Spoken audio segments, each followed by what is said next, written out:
Hello नमस्कार। मैं आयुष रंजन एक बार फिर से आप समस्त अभ्यर्थियों का टारगेट ऑनलाइन एजुकेशन के पोर्टल पर स्वागत करता हूं। उम्मीद करता हूं कि आप लोग दुरुस्त होंगे और अपने अपने स्वाध्याय में लगे होंगे। आज की जो हमारी वीडियो है वो उसी श्रृंखला की आगामी वीडियो है जिस श्रृंखला के अंतर्गत हम आधुनिक भारतीय इतिहास के कंसेप्चुअल क्लास की बात किया करते थे, है ना। जो हमारी क्लास शाम में चलती थी और कुछ कारणों के कारण वो क्लास अभी रिकॉर्डिंग अवस्था में चल रही है, तो उसी दौर को हम आगे बढ़ाएंगे। अगर आपको याद हो तो मैंने आपसे जिक्र किया था कि पिछली क्लास में जब हमारी मुलाकात हुई थी आपके साथ उस कंसेप्चुअल क्लास को लेकर, तो हमने साइमन आयोग और नेहरू रिपोर्ट की स्थिति को शुरू किया था, जिसमें हम लोगों ने साइमन आयोग की पृष्ठभूमि को समझा। साइमन आयोग की क्या क्या एक तरीके से उसमें कौन किन किन लोगों की सदस्यता थी उनको समझा। फिर उस दौरान भारत में जो समीकरण चल रहा था साइमन आयोग को लेकर, कुछ पार्टियों का बहिष्कार करने की स्थिति, कुछ पार्टियों ने बहिष्कार करने से मना किया, इसकी तफ्तीश हमने की। फिर साइमन आयोग के भारत में आगमन, और आगमन के बाद भारतीयों के अंदर उस साइमन आयोग को लेकर रोष, इन तमाम चीज़ों की बात हमने आपसे पिछली वीडियो में कर ली थी। आज की वीडियो उसी दौर में हम आगे बढ़ेंगे, है ना।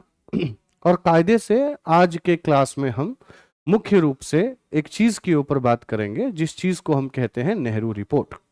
ठीक है, नेहरू रिपोर्ट। तो आज की जो हमारी मुख्य बात होगी वो नेहरू रिपोर्ट की बात होगी। ये नेहरू रिपोर्ट वास्तव में था क्या, क्यों था, इत्यादि इत्यादि, इन तमाम चीजों के ऊपर हम क्या करेंगे, तो आज बात करेंगे। ठीक है जी। नेहरू रिपोर्ट। तो जैसा कि आपको याद होगा कि साइमन आयोग के बनने के बाद से ही एक तो साइमन आयोग के बहिष्कार की स्थिति बन रही थी, माहौल बन रहा था। लेकिन जब 3 फरवरी 1928 को साइमन आयोग का पदार्पण बंबई में होता है, तो जैसा कि आपको ज्ञात होगा कि उस साइमन आयोग का बहिष्कार कुछ इस कदर किया जाता है कि जहां जहां भी वो आयोग जाती है, साइमन वापस जाओ के नारे लगते हैं।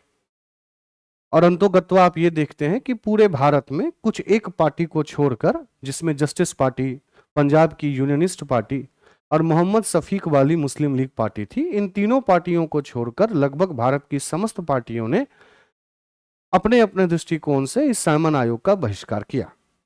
अच्छा, अब जब इस साइमन आयोग का बहिष्कार किया गया, तो आपको अगर याद हो कि इस आयोग के गठन करवाने में उस दौरान के कंजर्वेटिव पार्टी के एसओएसआई लॉर्ड बर्कनहेड का हाथ था। लॉर्ड बर्कनहेड ने ही साइमन आयोग का गठन करवाया था।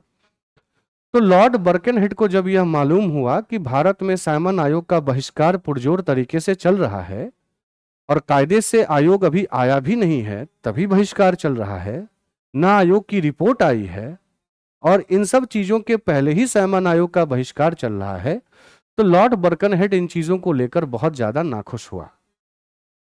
और 1928 में उसने एक बार फिर से कांग्रेस को ललकारा। फिर से मैं इसी कारण कह रहा हूं क्योंकि लॉर्ड बर्कनहेड इससे पहले 2 बार कांग्रेस को ललकार चुका था, लेकिन 1928 में एक बार फिर से ललकारा लॉर्ड बर्कनहेड ने और कहा कि आप लोगों ने साइमन आयोग का बहिष्कार किया है ना, तो आप एक काम कीजिए, आप लोग मिलकर ही एक संविधान का प्रारूप तैयार कीजिए।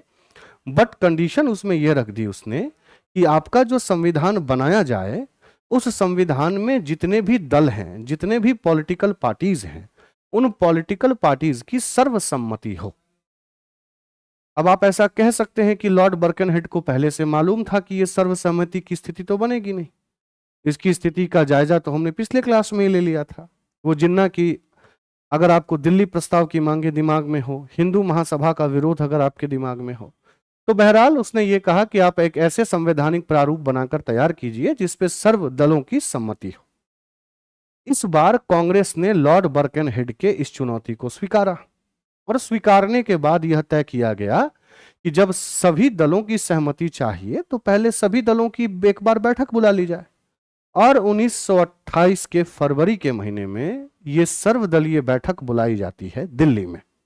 ठीक है, जिस बैठक की अध्यक्षता करते हैं वही व्यक्ति जिन्होंने साइमन बहिष्कार आयोग के समय में कांग्रेस की अधिवेशन की अध्यक्षता की थी, मद्रास अधिवेशन की अध्यक्षता की थी, यानी कि अगर आप नाम समझ पा रहे हो तो एम ए अंसारी।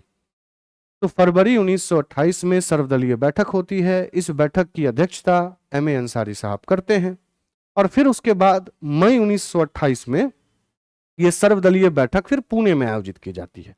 तो अलग अलग समय पे सर्वदलीय बैठक आएगी जिसकी बात हम इत्मीनान से करते रहेंगे। तो फरवरी 1928 में जब सर्वदलीय बैठक पहली बार बुलाई गई दिल्ली में, जिसकी अध्यक्षता एम ए अंसारी साहब ने की, तो सभी दलों का यह मत था कि जब लॉर्ड बर्कनहेड ने ललकारा है कि संविधान बनाकर तैयार किया जाए, तो सभी के सभी लोग तो संविधान बनाएंगे नहीं, वरना संविधान की बन जाएगी खिचड़ी। तो एक काम किया जाए कि एक उप समिति का गठन हो, ठीक है, जिस उप समिति के अध्यक्ष के तौर पर चुने जाएं मोतीलाल नेहरू। इसके एक्टिंग चेयर जो मतलब मोतीलाल नेहरू इसके क्या सभापति के तौर पे, और जो सचिव के तौर पर हो वो उनके पुत्र जवाहरलाल नेहरू चुने जाएं। और इनके साथ साथ कुछ अन्य लोग जिसमें अली इमाम साहब, तेज बहादुर सप्रू यानी कि टीबी सप्रू साहब, MSNA साहब, मंगल सिंह साहब, सुहेब कुरैशी साहब, सुभाष चंद्र बोस और GR प्रधान, इन तमाम लोगों को मिलाकर एक उप समिति बनाई गई। और उप समिति बनाकर यह कहा गया कि आप तमाम लोग मिलकर एक संविधान का प्रारूप तैयार कीजिए। बहुत अच्छी बात है। इन तमाम लोगों ने एक तरीके से संविधान का प्रारूप बनाना तैयार किया। और जब तैयार किया तो 28 अगस्त 1928 को वापस से सर्वदलीय बैठक बुलाई गई लखनऊ में, ठीक है। और इस सर्वदलीय बैठक की अध्यक्षता फिर से कर रहे थे एम ए अंसारी साहब ही। और इस 28 अगस्त 1928 को जब सर्वदलीय बैठक लखनऊ में हुई, तो इस समिति के द्वारा एक रिपोर्ट बनाकर पेश किया गया जिसको इतिहास में नेहरू रिपोर्ट कहते हैं। क्लियर है? क्या कहते हैं? नेहरू रिपोर्ट। तो नेहरू रिपोर्ट और कुछ नहीं बल्कि वास्तव में लॉर्ड बर्कनहेड के द्वारा कांग्रेस को ललकारना कि आप एक ऐसा संविधान बनाइए जिसपे सभी दलों की सहमति हो, उसके मार्ग पर किया गया एक प्रयास था, है ना, जिस प्रयास को माननीय मोतीलाल नेहरू की अध्यक्षता में कुछ लोगों ने मिलकर एक प्रारूप तैयार करके दिया, जिस प्रारूप को हम नेहरू रिपोर्ट कहते हैं, ठीक है। अब इस नेहरू रिपोर्ट के अंतर्गत क्या बातें थीं, उनको लेकर फिर किस प्रकार की प्रतिक्रिया हुई, इसको हम थोड़ी देर में देखेंगे। क्लियर है? तो अभी तक की स्थिति मैंने आपको क्या बताई कि 1928 में लॉर्ड बर्कनहेड के द्वारा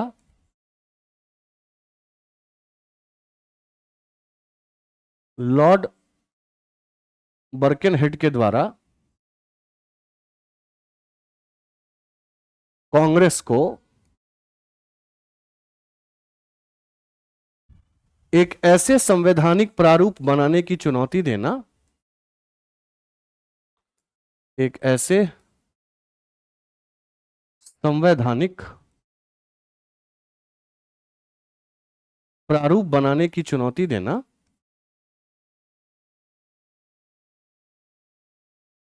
ठीक है, बनाने की चुनौती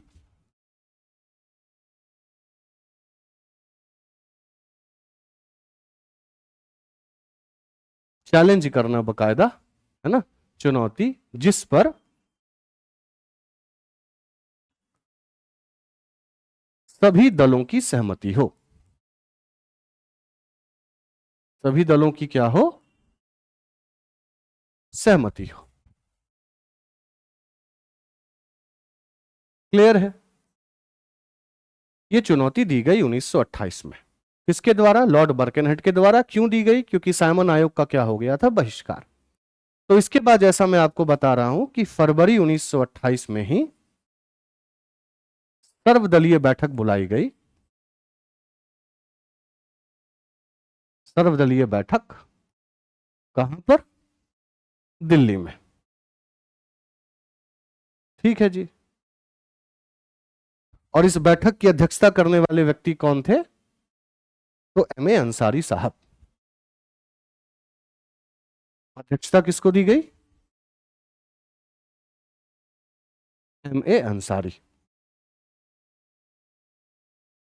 और इसी बैठक में कहा गया कि आप लोग एक उप समिति बनाइए और कायदे से उसी उप समिति का यह दायित्व होगा कि वो सभी पार्टी के बिहाफ पे क्या करेगी, तो एक संवैधानिक प्रारूप बनाकर तैयार करेगी। तो इसके बाद क्या हुआ? एक उप समिति का गठन किया गया, है ना। उप समिति का गठन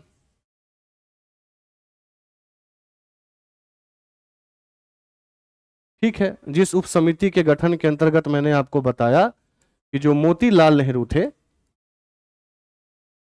मोतीलाल नेहरू, जवाहरलाल नेहरू के पिताजी, वो इसके बनाए गए अध्यक्ष। ठीक है, स्वयं जवाहरलाल नेहरू इसके बनाए गए एक्टिंग सेक्रेटरी, है ना, सचिव के तौर पर। उसके अलावा MS साहब थे, इमाम साहब थे, सुभाष बोस थे,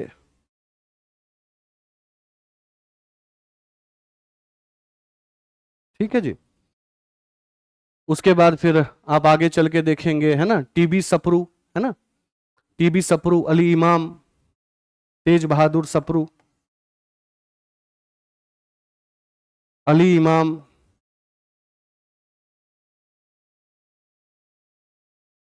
ठीक है। उसके बाद फिर शोएब कुरैशी, इनका नाम याद रखिएगा, बताऊंगा क्यों थोड़ी देर के बाद। ये चीज आपको दिमाग में आ जाएगी कि आखिरकार शोएब कुरैशी जी का नाम जो है वो अंडरलाइन क्यों करवाया गया है। ठीक है, तो शोएब कुरैशी, मंगल सिंह, GR प्रधान, मंगल सिंह, GR प्रधान,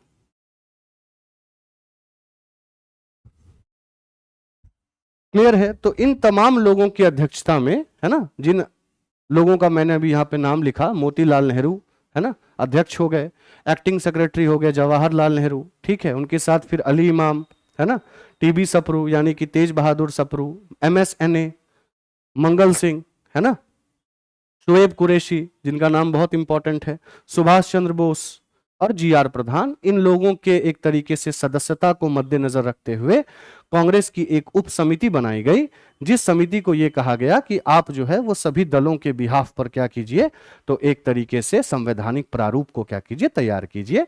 इन लोगों ने संवैधानिक प्रारूप तैयार किया और 28 अगस्त 1928 को जब सर्वदलीय बैठक कहां बुलाई गई, लखनऊ में, वापस से जिसकी अध्यक्षता MA अंसारी साहब ने की, तो इस संवैधानिक प्रारूप यानी कि कायदे से कहें तो नेहरू रिपोर्ट की क्या हुई, तो प्रस्तुति हुई। ठीक है, तो अगला चरण क्या है, 28 अगस्त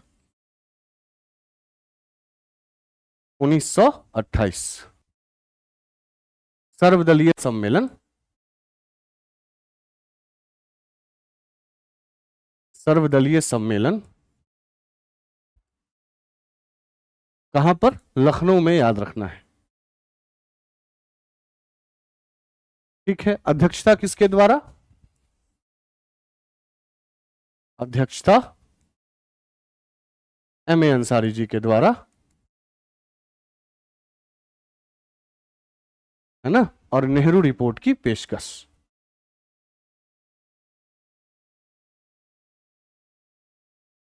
नेहरू रिपोर्ट की पेशकश। अच्छा, एक चीज याद रखना है आपको, मैंने थोड़ी देर पहले बताया था कि शोएब कुरैशी जी का नाम याद रखिएगा, है ना, अंडरलाइन भी करवाया था। क्यों करवाया था, जब ये नेहरू रिपोर्ट 28 अगस्त 1928 को सर्वदलीय सम्मेलन के लखनऊ सत्र में पेश किया गया, तो इनमें से जितने सदस्य थे उन सदस्यों ने उस रिपोर्ट पर हामी भरी, केवल एक सदस्य को छोड़कर, और वो सदस्य कौन थे, शोएब कुरैशी।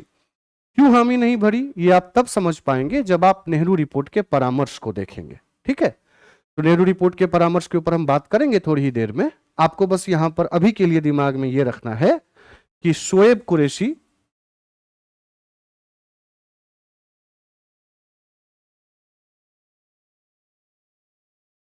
शोएब कुरैशी जी ने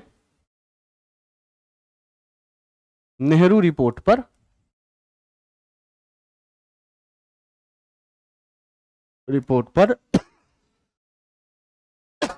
सहमति नहीं दी।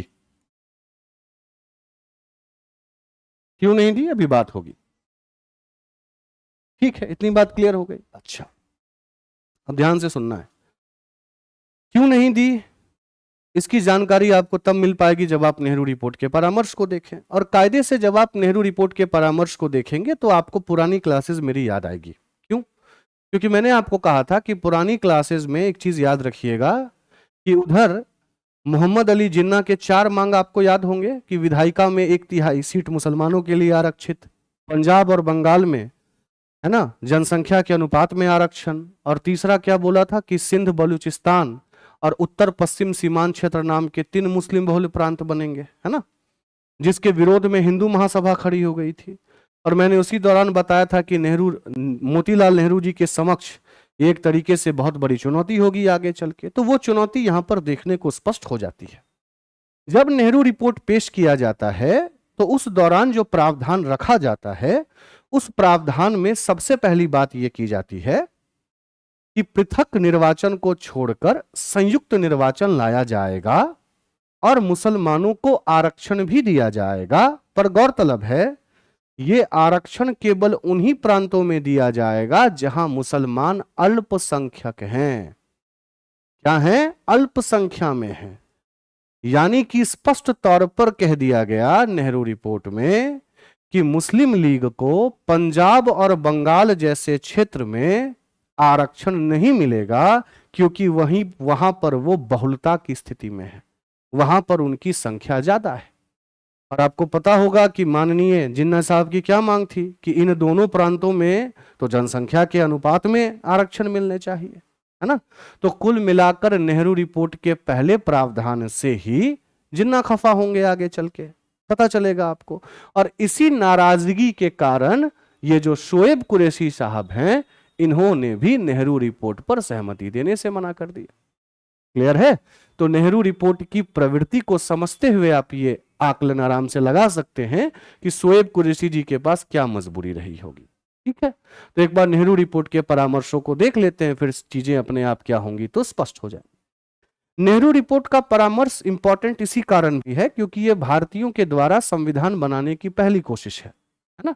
हालांकि इसमें कुछ कमियां भी हैं, कुछ खामियां भी हैं, बावजूद इसके क्योंकि यह पहला प्रयास है तो इसका एक तरीके से इतिहास में अपना स्थान है। ठीक है, तो इस कारण भी नेहरू रिपोर्ट को जानना बहुत जरूरी है। तो क्या है नेहरू रिपोर्ट के परामर्श? नेहरू रिपोर्ट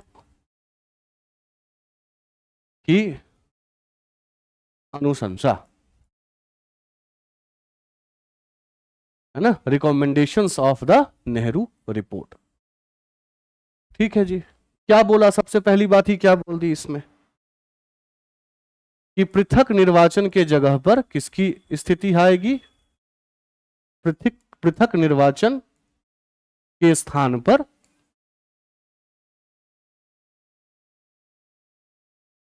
संयुक्त निर्वाचन, है ना, संयुक्त निर्वाचन, है ना। मुसलमानों को आरक्षण भी दिया जाएगा और कंडीशन क्या हो गई? मुसलमान हेतु उन प्रांतों में आरक्षण, उन प्रांतों में आरक्षण जहां वे अल्पसंख्यक हों।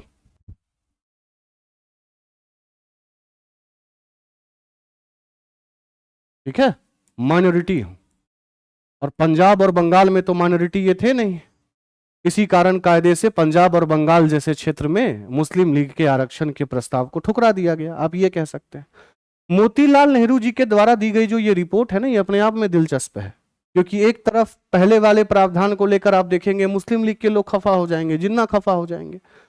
जो दूसरा परामर्श दिया गया उसको सुनकर कांग्रेस के अंदर के जो युवा नेता थे वो भी इनसे खफा हो जाएंगे। तो सर दूसरा परामर्श क्या दे दिया इन्होंने? दूसरा परामर्श इन्होंने दे दिया कि भारत को डोमिनियन स्टेटस दिया जाए। क्या दिया जाए? भारत को डोमिनियन स्टेटस। क्या होता है सर डोमिनियन स्टेटस? बता रहा हूं। डोमिनियन को हिंदी में कहते हैं अधिराज्य। समझ रहे हैं आप बात? अधिराज्य कहने से मुराद यह है कि पूरी स्वतंत्रता की गुंजाइश यहां पर नहीं होती है ना, यहां पर रेस्ट्रिक्टेड इंडिपेंडेंस होता है, नियंत्रित स्वतंत्रता होती है। तो कांग्रेस के जो उस दौरान के युवा नेता थे, जैसे जवाहरलाल नेहरू, खुद इनके पुत्र, रिपोर्ट मोतीलाल नेहरू की, और इनके पुत्र ही इस अनुशंसा से खफा हो जाएंगे, है ना, कि भैया जब आपको पूरी स्वतंत्रता मांगने की स्थिति बन रही है, जब पूरे देश में लंबे समय से लोग पूर्ण स्वतंत्रता की मांग कर रहे हैं, तो आप अपनी इस रिपोर्ट में अधिराज्य की मांग क्यों कर रहे हैं, है ना। और अंतोगत्वा फिर जवाहरलाल नेहरू और सुभाष चंद्र बोस 1928 में कांग्रेस से अलग होकर एक पार्टी बना लेंगे, इंडियन इंडिपेंडेंस लीग के नाम से, कि भैया हमें पूर्ण स्वतंत्रता चाहिए, अधिराज्य की स्थिति हमें नहीं चाहिए। बहरहाल ये अधिराज्य की स्थिति को एक तरीके से आप कह सकते हैं कि अधिराज्य की स्थिति भी नेहरू रिपोर्ट का हिस्सा थी। तीसरी बात क्या की, भाषा के आधार पर राज्यों का पुनर्गठन। भाषा के आधार पर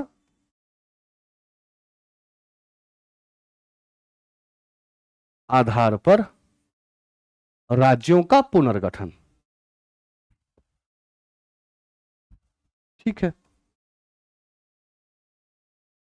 राज्यों का पुनर्गठन।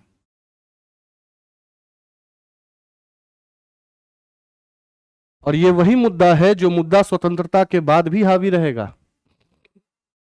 आंध्र प्रदेश की स्थिति भी तो भाषा के मुद्दा पर ही हुई थी। आंध्र प्रदेश भाषा के आधार पर बनने वाला पहला राज्य था। तो भाषा के आधार पर राज्यों का पुनर्गठन हो, इसकी बात मोतीलाल नेहरू जी ने अपने ही रिपोर्ट में कर दी थी। क्लियर है? अच्छा, और क्या परामर्श थे? 19 प्रकार के मौलिक अधिकारों की बात की गई। 19 प्रकार के मौलिक अधिकार। और अगर आपको ज्ञात हो कि वर्तमान संविधान में जो भाग 3 है वो पूर्ण तौर पर मौलिक अधिकारों पर केंद्रित है, फंडामेंटल राइट्स की बात करता है। क्लियर है? अच्छा, और क्या बोला गया?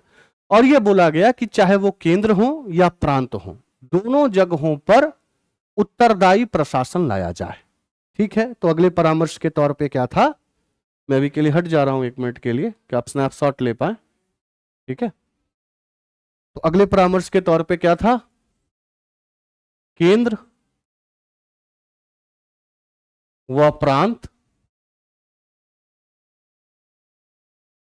प्रांतों में उत्तरदायी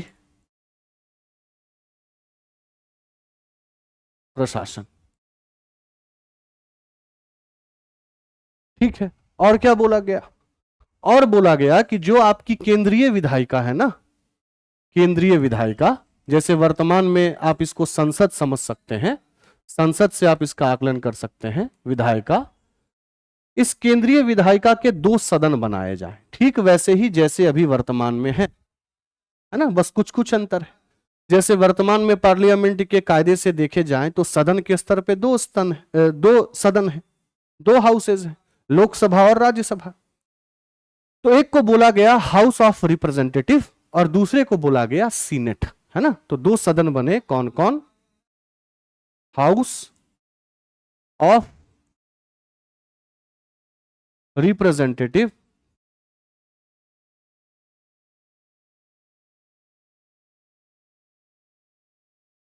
और दूसरे सीनेट। क्लियर है? ये हाउस ऑफ रिप्रेजेंटेटिव की स्थिति वास्तव में वैसे ही बताई गई जैसे वर्तमान में लोकसभा की है। और आपको पता होगा कि वर्तमान में लोकसभा के जो सदस्य हैं वो प्रत्यक्ष तौर पर जनता के द्वारा चुने जाते हैं। अच्छा, लोकसभा का वर्तमान कार्यकाल 5 साल का है, ये भी आपको पता है। और वर्तमान में लोकसभा का जब चुनाव होता है, जैसे अभी होने वाला है ना, तो इस दौरान वयस्क मताधिकार का प्रयोग होता है। मतलब अगर हम और आप दोनों एक निश्चित आयु सीमा से ऊपर हैं तो आपके और हमारे वोट की गणना एक होगी। यही एक तरीके से अभी चीज चल रही है ना। तो ये तमाम चीजें किसकी विशेषताएं? हाउस ऑफ रिप्रेजेंटेटिव की। मतलब ये निम्न सदन के तौर पर, है ना। कार्यकाल की अगर आप बात करें तो 5 वर्ष। ठीक है, उसके बाद फिर सदस्यों का चुनाव, या सदस्यों का प्रत्यक्ष चुनाव, आप ऐसे कह लीजिए।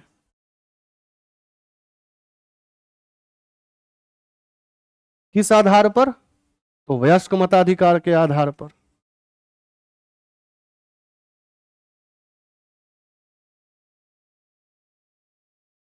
ठीक है जी, तो ये तमाम विशेषताएं किसकी हो गई? हाउस ऑफ रिप्रेजेंटेटिव की। सीनेट की स्थिति वही थी उस समय, या उसी प्रकार की स्थिति से आप इसका मुराद लगा सकते हैं जो वर्तमान में राज्यसभा की है। वर्तमान में जो राज्यसभा की स्थिति है, जैसा आपको, अच्छा, इसमें कितनी सदस्यता रखी गई? इसकी अधिकतम सदस्यता 500 लोग। ठीक है। सीनेट के बारे में बोला गया कि इसका जो आम कार्यकाल होगा वो 7 वर्षों का होगा। इसके सदस्य अप्रत्यक्ष रूप से चुने जाएंगे, जैसे वर्तमान में राज्यसभा के सदस्य चुने जाते हैं। डायरेक्ट इलेक्शन तो वहां नहीं होता, अप्रत्यक्ष होता है। अप्रत्यक्ष में मतलब कौन भाग लेते हैं? तो प्रांतों के जो चयनित लोग हैं, प्रांतीय विधायिका के जो चयनित लोग हैं, वे प्रांतीय विधायिका के चयनित लोग यहां के लोगों को अप्रत्यक्ष रूप से चुनेंगे। ठीक है। और यहां की सदस्यता कितनी होगी? 200। क्लियर है? तो यहां पर जो सदस्यता की बात की गई, सदस्यता 200 लोगों की, कार्यकाल 7 वर्ष। ठीक है। और सदस्यों का अप्रत्यक्ष चुनाव किसके हाथों? तो प्रांतीय विधायिका के हाथों, है ना। तो ये भी परामर्श किसमें था? ये भी परामर्श आपके नेहरू रिपोर्ट में था। ठीक है। और क्या बोला गया सुनिए। जिस प्रकार से वर्तमान में जो केंद्रीय कार्यपालिका शक्ति है, वो केंद्रीय कार्यपालिका शक्ति है तो राष्ट्रपति में निहित, है ना। उसी प्रकार से कहा गया कि जो केंद्रीय विधायिका है, इस केंद्रीय विधायिका का सर्वे सर्वा होगा गवर्नर जनरल। ध्यान से सुनना है, सर्वे सर्वा होगा गवर्नर जनरल। वो गवर्नर जनरल अपने परिषद के आधार पर काम करेगा, है ना, जिसको कहेंगे केंद्रीय कार्यकारिणी परिषद। और वो परिषद खुद जिम्मेदार होगी, उत्तरदायी होगी केंद्रीय विधायिका के लिए। मतलब आप ऐसे समझिए कि जिस गवर्नर जनरल को पहले पूरी छूट दी गई थी, उस गवर्नर जनरल को पहले बांधा गया उसके अपने परिषद के द्वारा, और उस परिषद में उसकी मनमानी ना चले, इस चलते उस परिषद को उत्तरदायी बनाया गया विधायिका के लिए। समझ रहे हैं? इसी कारण नेहरू रिपोर्ट इंपॉर्टेंट है, क्योंकि जो जो अनुशंसाएं हैं वो कमोवेश तरीके से वर्तमान संविधान में भी लागू होती हैं, है ना। आज भी जैसा मैंने आपको बताया कि केंद्र की वास्तविक कार्यपालिका शक्ति तो राष्ट्रपति में निहित है, लेकिन स्पष्ट तौर पे कह दिया गया है कि राष्ट्रपति जो है वो मंत्री परिषद की सलाह पर कार्य करेंगे। तो ठीक, आप इसको ऐसे समझिए, है ना, कि केंद्रीय विधायिका का जो सर्वे सर्वा होगा वो तो होगा गवर्नर जनरल, जो कि अपनी सेंट्रल लेजिस्लेटिव काउंसिल, केंद्रीय विधायिका परिषद के आधार पर काम करेगा। और वो केंद्रीय विधायिका परिषद खुद किसके लिए उत्तरदायी होगी? केंद्रीय विधायिका के लिए उत्तरदायी होगी। क्लियर है? तो अगले परामर्श के तौर पे क्या बोला गया कि जो केंद्रीय विधायिका है,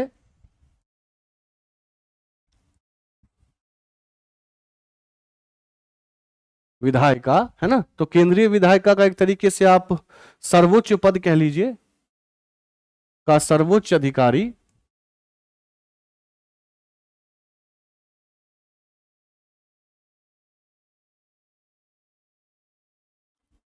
गवर्नर जनरल होगा।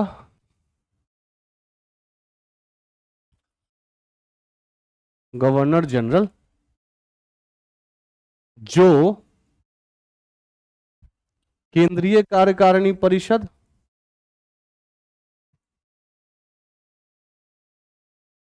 केंद्रीय कार्यकारिणी परिषद के सलाह पे कार्य करेगा।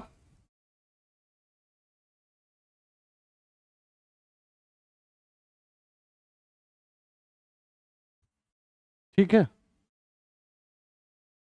और साथ में क्या बोला गया कि ये जो केंद्रीय कार्यकारिणी परिषद है, ठीक है, केंद्रीय कार्यकारिणी परिषद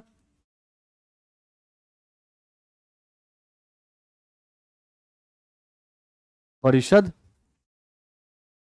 केंद्रीय विधायिका के लिए उत्तरदायी होगी। केंद्रीय विधायिका के लिए उत्तरदायी।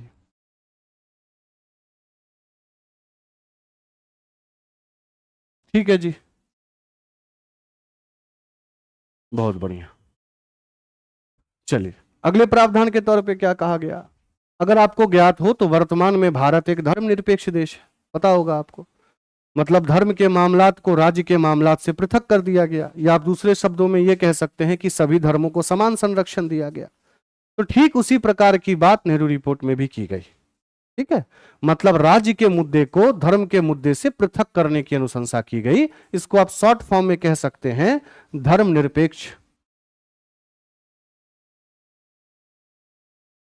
राष्ट्र। क्लियर है। अच्छा, और क्या कहा गया, और यह कहा गया कि जो प्रांतीय विधायिका होती हैं, केंद्रीय विधायिका के तो दो सदन हो गए, उसी प्रकार से जैसे प्रांतीय विधायिका में अभी विधानसभा और विधान परिषद का परामर्श है ना। हालांकि सारे के सारे राज्यों में भी विधान परिषद है नहीं, उसके लिए कुछ अन्य प्रकार की स्थिति लानी पड़ती है, लेकिन किसी किसी राज्य में है भी। तो ये बोला गया कि जो प्रांतीय विधायिका हैं, उस प्रांतीय विधायिका का सर्वे सर्वा होगा गवर्नर। आज भी है ना, जिस प्रकार से केंद्र की कार्यकारिणी शक्ति राष्ट्रपति में निहित है, वैसे ही राज्य की कार्यकारिणी जो शक्ति है वो गवर्नर में निहित है। ठीक है। हाँ, ये अलग बात है कि केंद्र की वास्तविक शक्तियां प्रधानमंत्री के हाथ में हो जाती हैं और राज्य की वास्तविक शक्ति मुख्यमंत्री के हाथ में हो जाती है, पर वो तो वास्तविकता की बात है, जो कि अलग मुद्दा है। संविधान के अनुसार तो राष्ट्रपति है उधर और इधर गवर्नर है। तो जो प्रांतीय विधायिका है, प्रांतीय विधायिका के बारे क्या कहा गया कि इसकी जो है, इसके जो हेड होंगे वो गवर्नर होंगे, और वो गवर्नर प्रांतीय कार्यकारिणी परिषद के सलाह पे कार्य करेंगे। ठीक वैसे ही जैसे वहां गवर्नर जनरल के बारे कहा गया कि ये केंद्रीय जो इनकी परिषद है, केंद्रीय परिषद के आधार पे क्या करेंगे, तो कार्य करेंगे। क्लियर है। तो प्रांतों में सर्वोच्च स्थिति किनकी,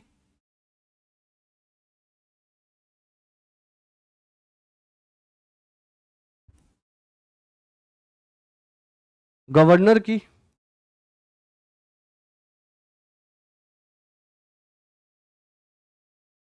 जो प्रांतीय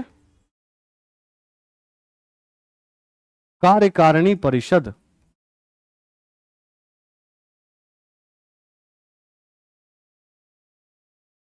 की सलाह पर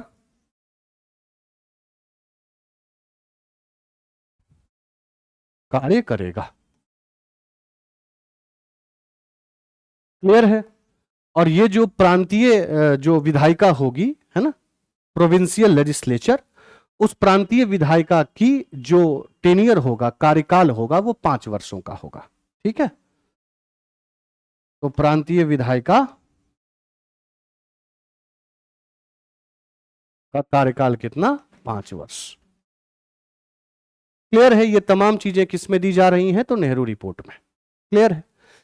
इसमें से ऐसा तो नहीं है कि सारे के सारे प्रावधान अनुचित हैं।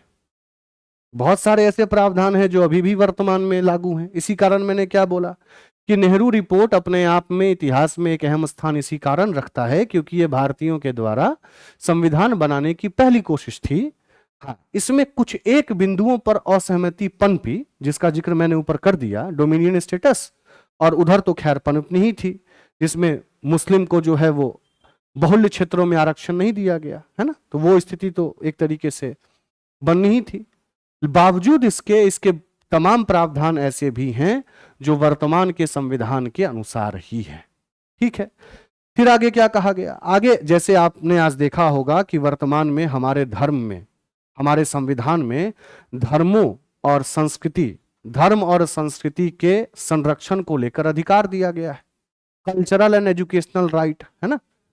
संस्कृति और शिक्षा के संरक्षण को लेकर अधिकार है। ठीक उसी प्रकार के आरक्षण की बात यहां भी की गई और बोला गया कि मुसलमान वर्ग के लिए उनके धर्म और संस्कृति के आरक्षण का अधिकार हो। ठीक है। तो अगला प्रावधान क्या दिया गया कि मुस्लिम वर्ग के लिए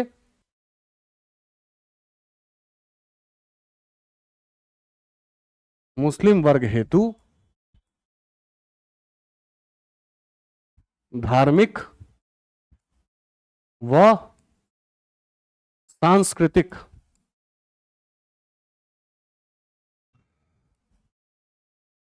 आरक्षण का प्रावधान। आरक्षण नहीं, संरक्षण। संरक्षित करना है ना, संरक्षण का प्रावधान।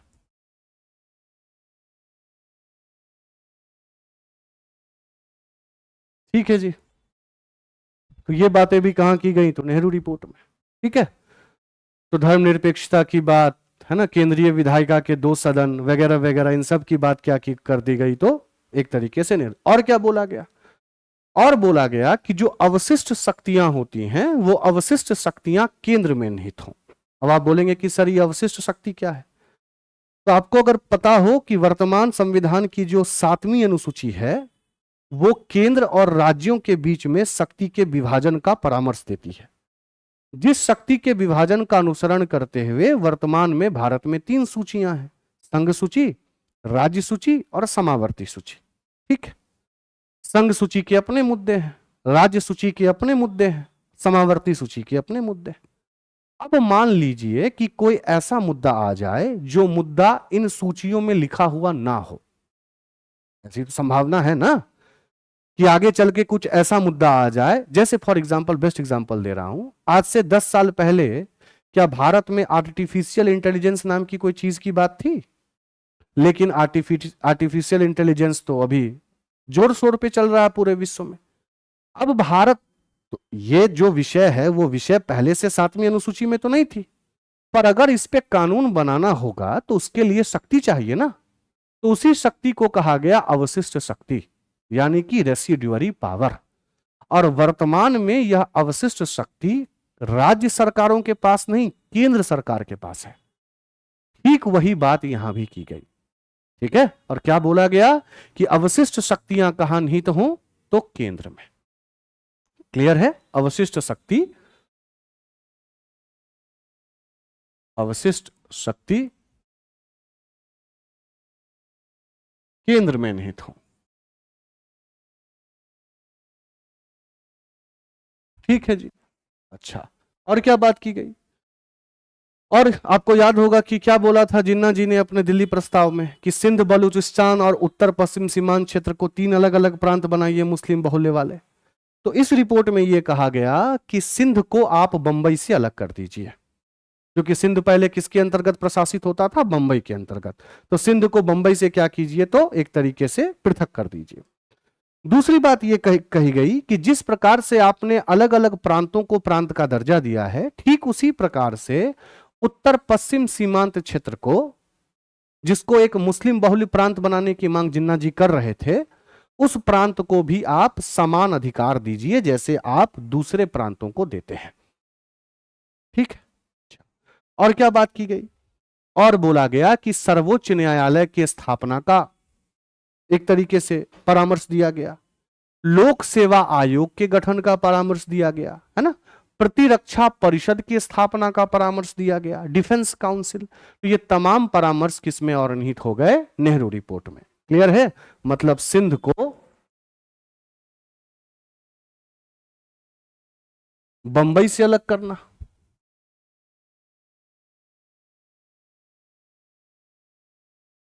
ठीक है जी। उत्तर पश्चिम सीमांत क्षेत्र को, जो वर्तमान में पाकिस्तान का हिस्सा है, उत्तर पश्चिम सीमांत क्षेत्र को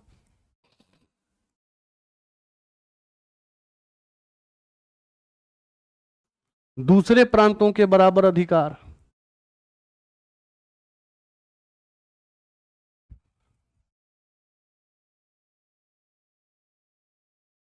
ठीक है। सर्वोच्च न्यायालय की स्थापना का परामर्श, सर्वोच्च न्यायालय की स्थापना हो, लोक सेवा आयोग की स्थापना हो केंद्र के स्तर पर सुचारू तरीके से, है ना। प्रतिरक्षा परिषद की स्थापना हो। प्रतिरक्षा परिषद,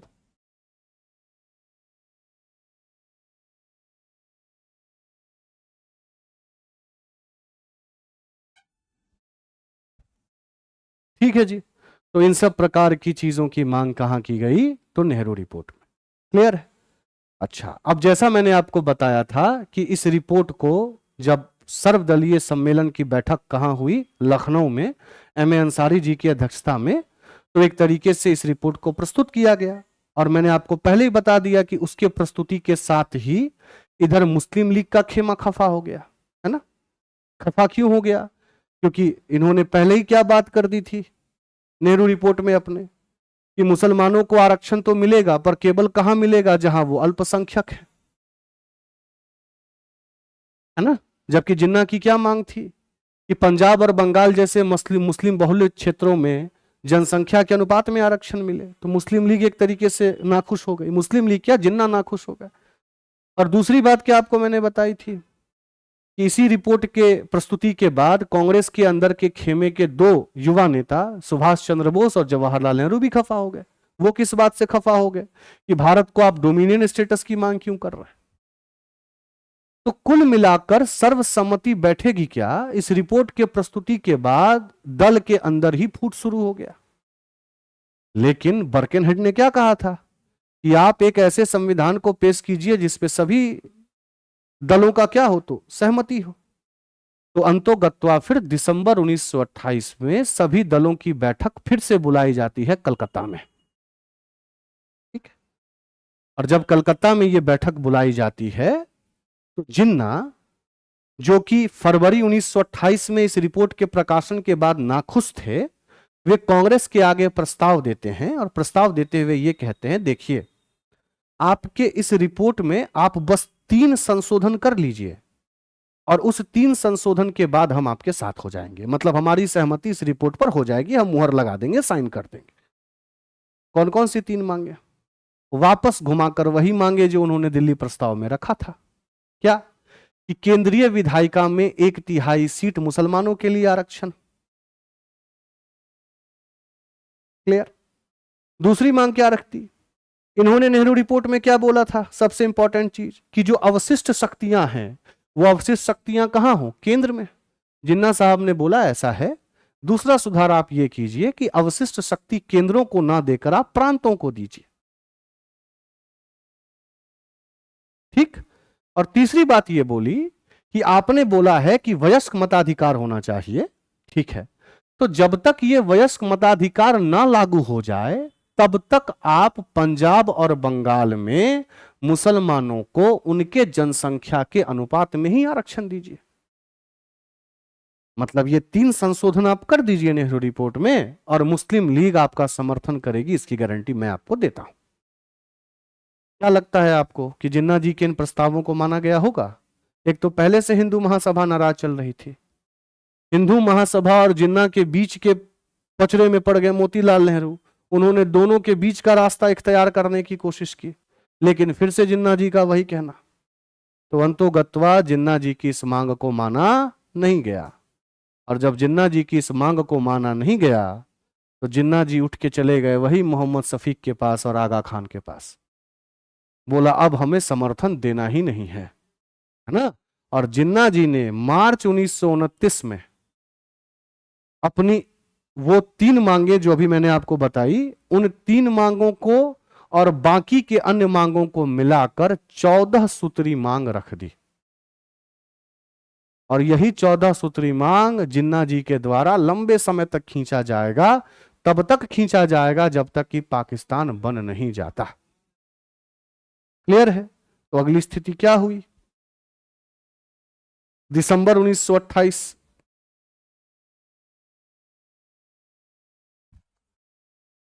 सर्वदलीय बैठक कहां पर?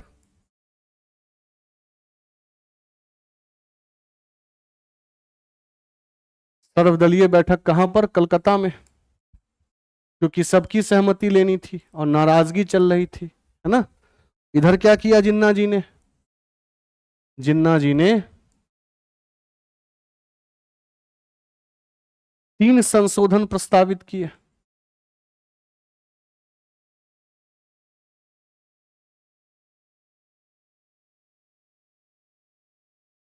ठीक है, कौन कौन से संशोधन? वही पहला, केंद्रीय विधायिका में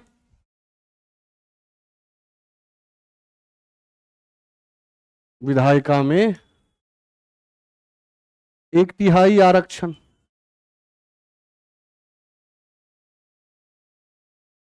ठीक है, दूसरा, वयस्क मताधिकार लागू होने तक, वयस्क मताधिकार लागू होने तक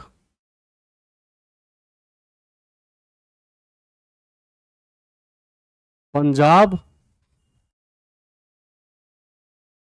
व बंगाल में जनसंख्या के अनुपात में आरक्षण।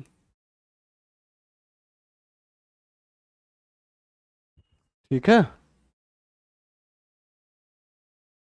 में आरक्षण। और तीसरी, अवशिष्ट शक्ति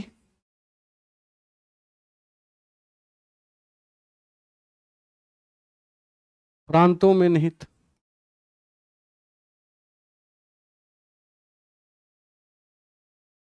ठीक है, और अंतोगत्वा इनके इन तीनों प्रस्तावों को क्या किया गया? ठुकरा दिया गया। तो जब ठुकरा दिया गया तो ये वापस चले गए अपने पुराने दोस्तों के पास, है ना, मोहम्मद शफीक और आगा खान के पास, और 14 सूत्री मांगे क्या कर दी? तो इन्होंने रख दी। क्लियर है? अच्छा, इनके 14 सूत्री मांगों को जब आप सुनेंगे तो आपको साफ साफ लग जाएगा कि मोहम्मद अली जिन्ना केवल नाराज नहीं थे, बल्कि अब मोहम्मद अली जिन्ना इस मूड में आ गए थे कि कांग्रेस को तितर बितर कर देना है। ठीक है, जैसे फॉर एग्जाम्पल उन्होंने बोला कि ऐसा है, एक संविधान, मैं उस संविधान के पक्ष में हूं जिस संविधान की प्रकृति संघीय हो, फेडरल हो। फेडरल संविधान मतलब समझ रहे हैं? आज पूरे देश में भारत के सभी राज्यों पर एक संविधान लागू होता है। संघीय संविधान का मतलब यह है जितने राज्य उतने संविधान, जैसा अमेरिका में है। जरा सोच कर देखिए। ठीक है, तो एक क्या बोला कि संघीय संविधान लागू हो, दूसरा बोला कि जो अवशिष्ट शक्ति है वो केंद्र में हो, वही बात जो यहां पर की गई। ठीक है, उसके बाद बोला कि जितने भी प्रांत हैं सभी प्रांतों को स्वायत्ता दे दी जाए। जितने भी प्रांत हैं, पंजाब हो, बंगाल हो, मद्रास हो, है ना, सेंट्रल प्रोविंस हो, यूनाइटेड प्रोविंस हो, सबको समान स्वायत्ता। स्वायत्ता का मतलब अपने क्षेत्र के लिए कानून बनाने का एकाधिकार। हम प्रांत हैं, हम अपने कानून को खुद बनाएंगे। ठीक है, जितने भी अल्पसंख्यक हैं उन अल्पसंख्यकों को प्रत्येक प्रांत और प्रांत के साथ साथ प्रांतीय विधायिका में आरक्षण। जितने भी अल्पसंख्यक हैं उनको 1/3 सीट वापस से केंद्र में मुसलमानों के लिए आरक्षित हो, मुस्लिम वर्ग के लिए आरक्षित हो। प्रत्येक धर्म और पंथ के लोगों को धर्म का अधिकार हो, जो आज भी है ना, धर्म के अधिकार की स्थिति, अनुच्छेद 25 से लेकर 28 की स्थिति। सिंध को बंबई से अलग कर दिया जाए। ठीक, और क्या बोला गया? अगर किसी एक धर्म के संदर्भ में कोई कानून बनता है तो वो कानून तब तक वैध ना माना जाए जब तक उस धर्म के 3/4 लोग उस प्रस्ताव पर अपना मुहर ना दे दें। मसलन अगर आपको मान लीजिए सिखों के लिए कोई कानून बनाना है, तो सिखों के लिए अगर आप कानून बनाएंगे तो आपको सिख कम्युनिटी की कम से कम 3/4 लोगों का अप्रूवल चाहिए, वरना आप वो काम नहीं कर सकते। क्लियर है? उसके बाद फिर योग्यता के आधार पर मुसलमानों को आरक्षण दीजिए। बलूचिस्तान और उत्तर पश्चिम सीमांत क्षेत्र में सुधार लाइए। ठीक है, तो इन तमाम चीजों की बात जो है एक तरीके से, हाँ, और क्या कि केंद्र जो है वो केंद्र तब तक संविधान का संशोधन ना कर पाए जब तक राज्य की विधायिका उसको इस बात की इजाजत ना देती हो। वर्तमान में भारतीय संविधान को संशोधित करने का अधिकार केंद्र सरकार के पास है।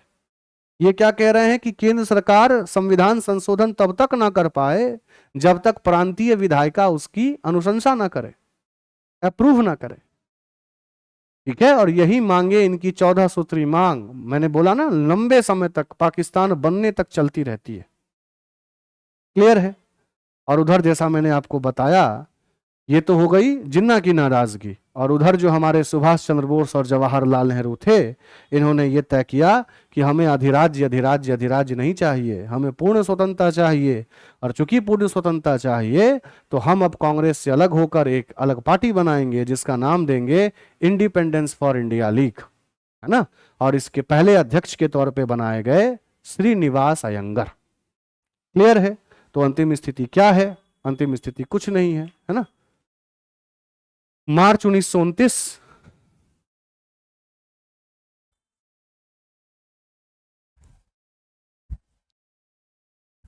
जिन्ना की 14 सूत्री मांगे।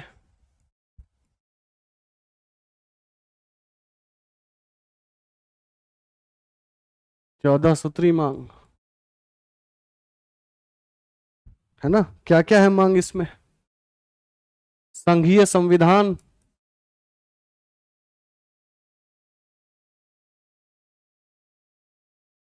वह अवशिष्ट शक्ति किसके हाथ में? प्रांतों के हाथ में।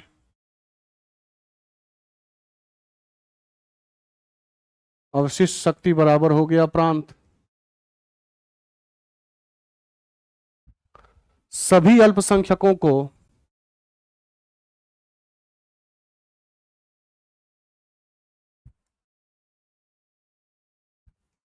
अल्पसंख्यक को विधायिका में आरक्षण,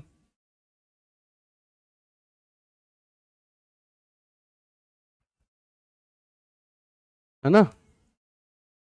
जितने भी माइनॉरिटीज हैं सबको प्रांतीय विधायिका में क्या दीजिए? तो आरक्षण दीजिए। सभी प्रांतों को समान स्वायत्ता दीजिए।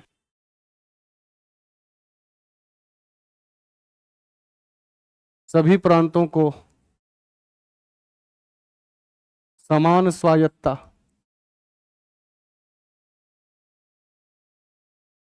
ठीक है, और क्या? केंद्र सरकार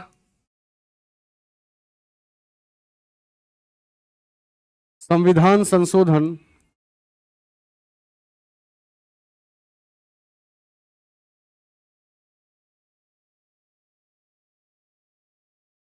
प्रांतीय विधायिका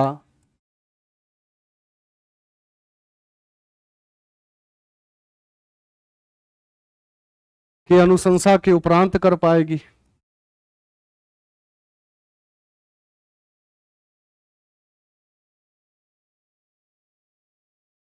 ठीक है जी। पांचवें तौर पे क्या कहा? सबों के लिए पृथक निर्वाचन दे दीजिए। वापस से आ गए पृथक निर्वाचन पे, जबकि शुरू में थे ये संयुक्त निर्वाचन के एक तरीके से पक्ष में। तो सभी सांप्रदायिक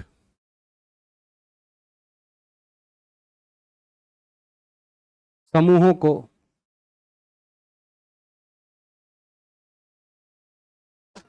पृथक निर्वाचन।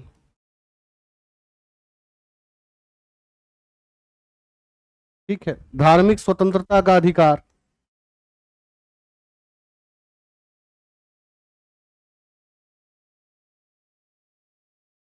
है ना। धार्मिक स्वतंत्रता मतलब जो भी है, जैसा मैंने आपको भी बताया, अनुच्छेद 25 से लेकर 28 तक धार्मिक स्वतंत्रता की बात करता है। सिंध को बंबई से अलग किया जाए।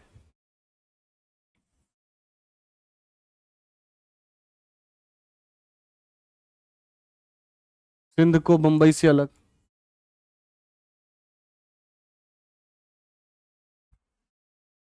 है ना। किसी धर्म विशेष, किसी धर्म के अंतर्गत अगर सुधार लाना है, तो कम से कम 3/4 सदस्यों के द्वारा उसकी मंजूरी। किसी धर्म विशेष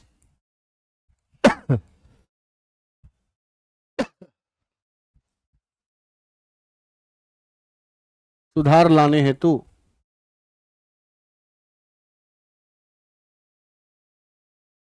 3/4 लोगों की मंजूरी, है ना। इसी प्रकार से फिर योग्यता के आधार पर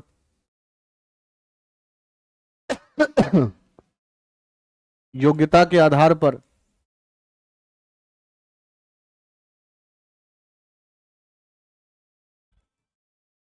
मुसलमानों को अवसर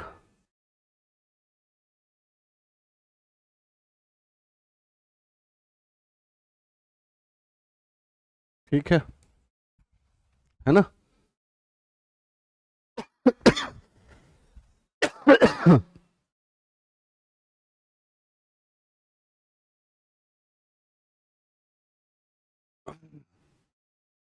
तो इन प्रकार के मुख्य रूप से मांग को क्या किया गया तो रखा गया, जिसको इतिहास में क्या कहते हैं, जिन्ना के 14 सूत्री मांग। इस पे अन्य मांग भी शामिल है, जैसे मैंने आपको बताया कि संविधान संशोधन लाने के लिए जो है वो राज्यों की सहमति तो चाहिए ही चाहिए, है ना। मुसलमानों को उनके धार्मिक और सांस्कृतिक संरक्षण के लिए आपको अधिकार देना पड़ेगा उनको। 1/3 प्रांतीय विधायिका में जो सीटें हैं, प्रांतीय विधायिका की 1/3 सीटें वो मुसलमानों के लिए आरक्षित हों, है ना। तो इन तमाम प्रावधानों को मिलाकर 14 सूत्री मांग क्या किया गया, तैयार किया गया। और इधर जैसा मैंने आपको बताया, ये तो जिन्ना की नाराजगी थी। 1928 में इंडिपेंडेंस फॉर इंडिया लीग की स्थापना होती है, इंडिपेंडेंस फॉर इंडिया लीग,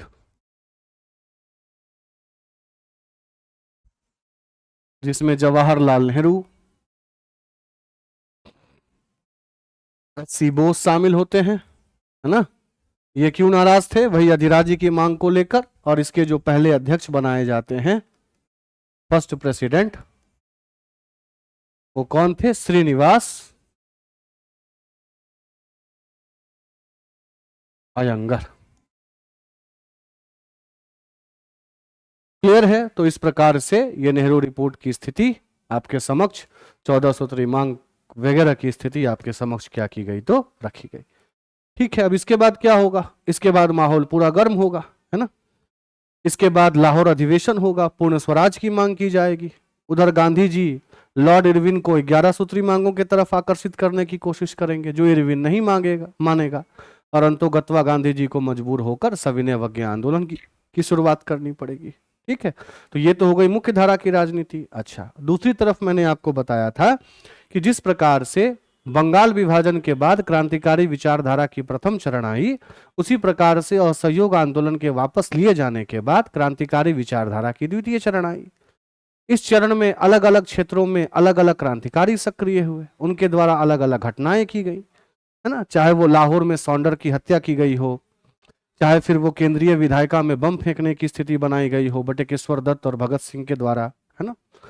चाहे काकोरी कांड हो, राम प्रसाद बिस्मिल, अशफाकुल्ला खान, इंस रोशन सिंह, है ना, राजेंद्र लहरी, इन लोगों के द्वारा। उसके बाद फिर आप आगे चलकर देखेंगे बंगाल में घटनाएं, है ना। चिटगोंग में सूर्य सेन के नेतृत्व में, वो अपने आप में एक एपिसोड है। तो कहने का मतलब यह है कि अब मुख्य राजनीतिक धारा जिसमें आगे चलकर पूर्ण स्वराज की स्थिति, सविनय अवज्ञा आंदोलन की स्थिति आएगी, इसको जानने से पहले हम क्रांतिकारी विचारधारा के द्वितीय चरण को लेकर आपके समक्ष क्या होंगे तो उपस्थित होंगे। ठीक है। तो एक बार इस सेशन को देख लीजिएगा, पॉइंटर्स के तौर पे चीज़ों को दिमाग में रख लीजिएगा, है ना। और क्रांतिकारी विचारधारा को लेकर हम अगले सत्र में आपके समक्ष उपस्थित होंगे। और एक चीज़ का जवाब और मैं कल भूल गया था, जब हमारी कल से पहली आपसे मुलाकात हुई थी तो कुछ लोग पूछ रहे थे कि सर आपने जो साम्यवाद, भारत में साम्यवाद की स्थिति बताया था, M.N.. Roy, Shaukat Usmani, communist Party of India वगैरह वगैरह, इसको हम एनसीईआरटी से कहाँ पढ़ सकते हैं। तो उस दौरान मैंने आपको बताया था कि आप मुझे 1-2 दिन का मोहलत दीजिए, मैं आपको चीज़ें भिजवा दूंगा। और उसके बाद कुछ चीज़ें ही ऐसी हो गई कि मैं खुद अनुपस्थित रहा, है ना। तो सबसे पहली बात तो ये आप समझ लीजिए कि एनसीईआरटी जो है वो स्पेसिमेन बुक है। स्पेसिमेन बुक का मतलब यह है कि वह तब पढ़ा जाए जब अन्य तथ्य पढ़ लिया जाए। ठीक है। अब ऐसा मैं क्यों कह रहा हूं, आप समझिएगा। समझिएगा तो उसके चलते आपको बकायदा अच्छे से समझना पड़ेगा, है ना। कोई बात नहीं, मैं आपके समझाने के लिए चीज़ों के समक्ष उपस्थित हुआ हूं। ठीक है। चलिए, मेरे ख्याल से गालिबन ये होना चाहिए पीडीएफ। देखिए, ये आपकी एनसीईआरटी की पुस्तक है ना, जिसमें एक 7वें क्लास की, जिसमें एक टॉपिक है the making of the Indian national movement. ठीक है। जब आप इसको पढ़ेंगे तो पढ़ते पढ़ते जब आप ऊपर जाएंगे, ठीक है,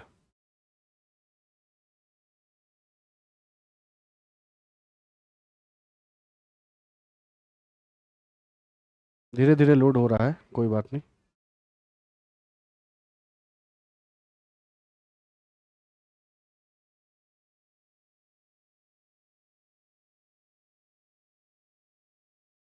अब आ जाना चाहिए।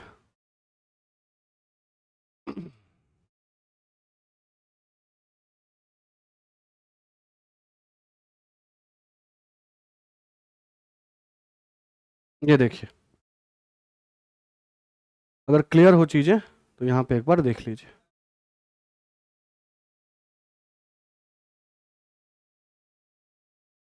देखिए क्या लिखा है यहाँ पे,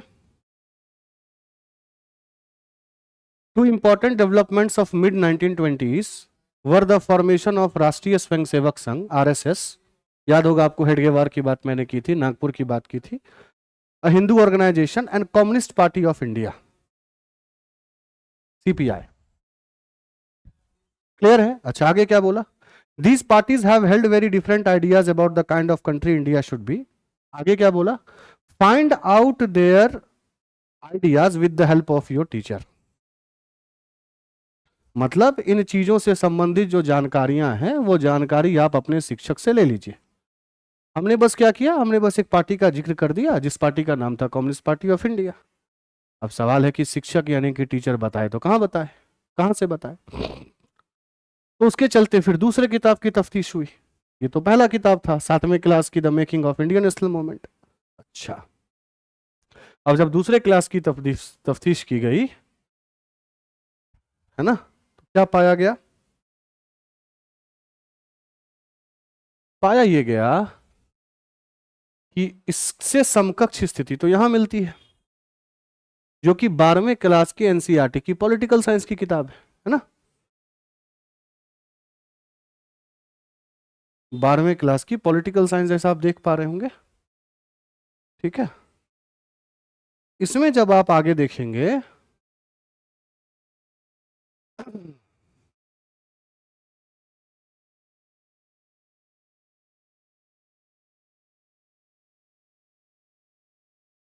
तो आपको एक पार्टी का नाम मिलेगा आगे, जिस पार्टी का नाम ही होगा communist Party of India. Clear है? दिखा दे रहा हूं मैं, घबराने की बात नहीं है, थोड़ा सा वक्त दीजिए। हम्म, अब आएगा वो, ऊपर में लिखा होगा communist Party of India.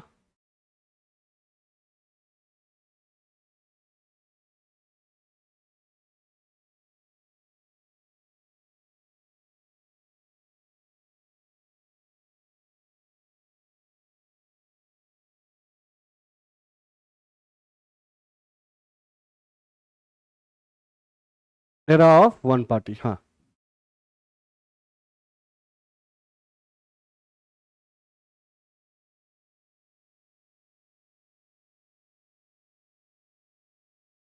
Congress, Congress, ये देखिए सोशलिस्ट पार्टी आ गया, समाजवादी पार्टी, और समाजवादी पार्टी के बाद जरूर से जरूर आएगा कम्युनिस्ट पार्टी ऑफ इंडिया। ये आपके समक्ष रहा। ठीक है, बड़ा कर देता हूं थोड़ा सा मैं। आपको याद होगा कि मैंने बताया था कि बोल्शेविक क्रांति हुई थी, है ना, रूस में हुई थी। ठीक है, एम एन रॉय का नाम मैंने लिया था, 1920 का मैंने नाम लिया था। ठीक है, समाजवाद की बात मैंने की थी। क्लियर है? तो ये कायदे से किताब एनसीईआरटी की पॉलिटिकल साइंस की किताब है 12वें की। तो हिस्ट्री की किताब में लिख दिया गया कि आप अपने शिक्षक से जान लीजिए, और यहाँ बोला गया कि भैया आप जो है पॉलिटिकल साइंस से पढ़ लीजिए। तो आप इसका हिंदी संस्करण जो है वो निकलवा के पढ़ सकते हैं। एक ऑप्शन तो ये है, और दूसरा ऑप्शन ये है कि इस ऑप्शन के साथ आप अन्य स्रोतों को भी खंगाल सकते हैं, जिन स्रोतों में स्पेक्ट्रम, यहाँ पे भी आप चीजों को खंगाल सकते हैं। ठीक है, उसके बाद फिर एम एन रॉय, है ना, इनके जीवन से संबंधित पुस्तक है, इनको भी आप खंगाल सकते हैं। पर सवाल है कि इतना जहमत उठाना क्यों है, वो जहमत उठाने के लिए तो मैं हूं ही। उस टॉपिक से अगर आपको ज्यादा दिक्कत हो रही है तो बस 7 से 8 चीजें आपको तैयार करनी है, वो तैयार कर लीजिए। जैसे साम्यवादी पार्टी का स्थापना वर्ष, उसको स्थापित करने वाले व्यक्ति, है ना। एम एन रॉय के द्वारा लिखी गई वो 2 पुस्तकें, जिसमें से एक था इंडिया इन ट्रांजिशन, दूसरा था Vanguard of Indian independence. Dange साहब की वो पुस्तक जिसका शीर्षक था सोशलिस्ट, है ना। भारतीय साम्यवादी पार्टी की स्थापना कहां पर, कानपुर 1925। ठीक है, यही 5-6 चीजें हैं।